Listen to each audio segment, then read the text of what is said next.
if you can just respond to the written question first, that would be helpful.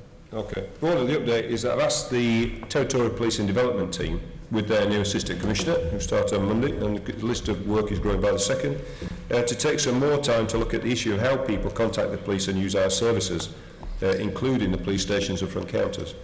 Your question is right to say we've been looking at this in terms of potential savings.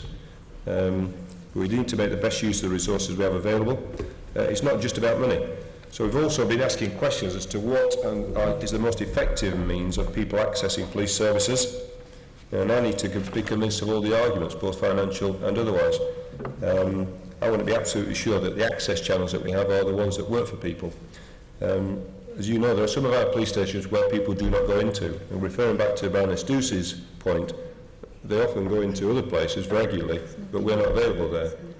So I think one of the things we have to look at is whether we're getting those numbers right.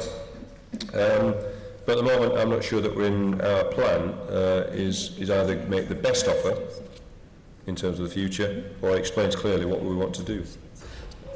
You say various options are being considered. Can you confirm that the MPS is considering a plan to close completely 51 of the front offices and reduce the hours at a further 51?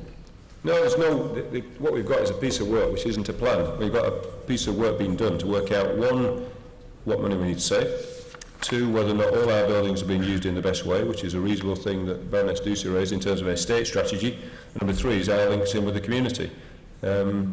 It's just trying to get that balance right. I'm not convinced yet that we've got that arrangement in the right place. I wouldn't call it a plan at all. We have got suggestions being made, but I'm not persuaded that for the money that's been offered in terms of saving, we're not going to end up with a terrible position where people think we're just closing police stations for what is a relatively small saving. So until I'm convinced of that argument, I won't bring it forward. Do those suggestions include significant closures, though, at the moment? How many times are you going to try? Well, I think I have, which is that there are, there's various options in a paper. I'm not going to start going through every one of them and say there's 51 of these, 200 of that, or 2 of these. I mean, there's various options on a spectrum. I can only say I'm not convinced by the arguments I've seen, so I can't be any straighter. But I don't think anyone round here is arguing that every function must stay in exactly the building it is at the moment, and sometimes there are front counters tucked away in Victorian buildings that are inappropriate around back streets away from where the population are and so on. But if we're seeing if we're seeing closures, we've previously been given assurance by the mayor, who told us in February, in line with my priorities, no police stations with front counters are being closed without another front counter service with the same, if not better, facilities replacing it. Are we still seeing that commitment that if there is going to be a closure, it's going to be replaced by something of as good, if not better, value, or are we seeing a changing approach from what we were told in February? Well, actually, well, first of all, no. Secondly, that's the very reason why I'm not persuaded that the work I've seen has actually answered that question very clearly. And for me, the opening of any new facility should precede the closure of an old one, because I'm afraid there is no way to explain the closure of something as a positive event. So we have to have in place the things that will succeed it if we are going to do that. And I'm not convinced from the plans I've seen and the options put forward that we've answered those questions yet. So I can't bring something to you that I can't support. And can I ask the chair of the police authority, at this stage, has there been any movement from the mayor's position in terms of your outlook?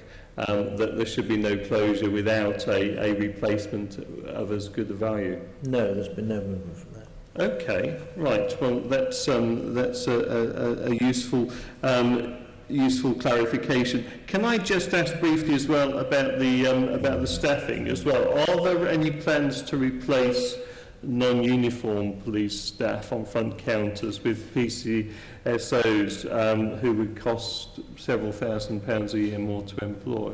No, but what I understand from the history is that there was an arrangement where the most effective way of getting government money was to put police community support officers into front counters, which is why I think you see some of them around.